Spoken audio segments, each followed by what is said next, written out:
من فترة قريبة نزلت فيديو شورتس عن ريلمي سي 51 وقلنا عليه شبيه الايفون، وده طبعا واضح من شكله. في فيديو النهاردة هنشوف مع بعض محتويات العلبة ونعمل لها انبوكسنج، وكمان نشوف نظرة اولية عليه. ولو المحتوى بتاعنا عجبك ما تنساش تعمل اشتراك في القناة وتفعل الجرس عشان يوصلك كل جديد ان شاء الله، واعمل لايك عشان عايزين نوصل بالفيديو ده ل1000 لايك عشان ده هيساعد الفيديو على الانتشار. يلا بينا نبدأ الفيديو.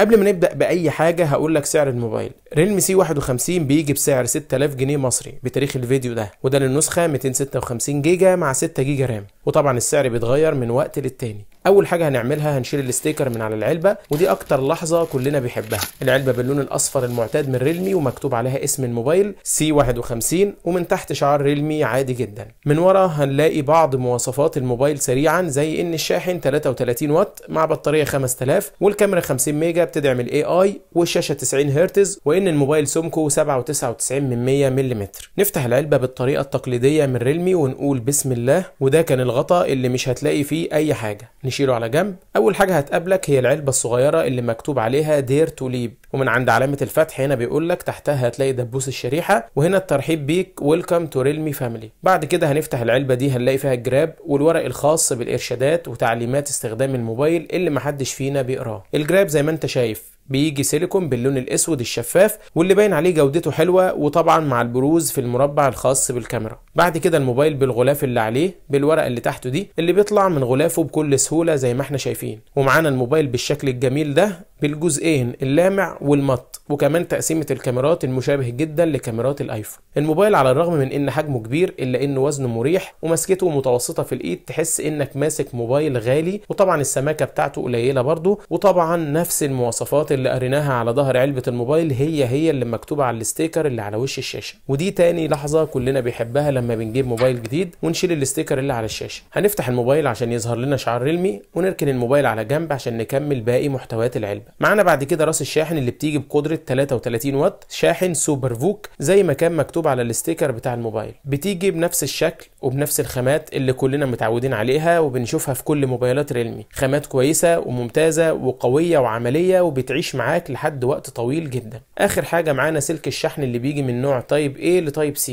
سلك شحن تقليدي اللي بيجي في كل سلسله ريلمي، اللي برضه بنفس قوه الخامات اللي متعودين عليها. بعد كده مفيش معانا تاني اي حاجه في العلبه، ولا سماعات ولا اي حاجه. الموبايل هتلاقي عليه سكرينه متركبه جاهزه، ولكن طبعا انصحك انك تغيرها في اسرع وقت، لان دي محطوطه بس عشان تحافظ على الشاشه مؤقتا لحد ما تركب انت سكرينه تانية عليه. وده شكل الموبايل في الجراب بتاعه زي ما احنا شايفين، والبروز بتاع الجراب مغطي الكاميرات، وكمان البروز هتلاقيه من فوق زرار الباور اللي بيجي بالمناسبه مدمج فيه البصمه. الموبايل بيدعم تركيب شريحتين اتصال وميموري خارجي بمنفذ منفصل، تقدر تحط الثلاثه مع بعض زي ما انت شايف كده منفذ الشريحه. عايزك تقول لي رايك في التعليقات عن تصميم الموبايل، عجبك ولا لا؟ وطبعا لو عجبك الفيديو ده ما تنساش تعمل لايك، ولو جديد معانا اشترك في القناه عشان يوصلك كل جديد. ولحد هنا اكون وصلت لنهايه الفيديو. شكرا على المشاهده، وشكرا 43,000 مشترك.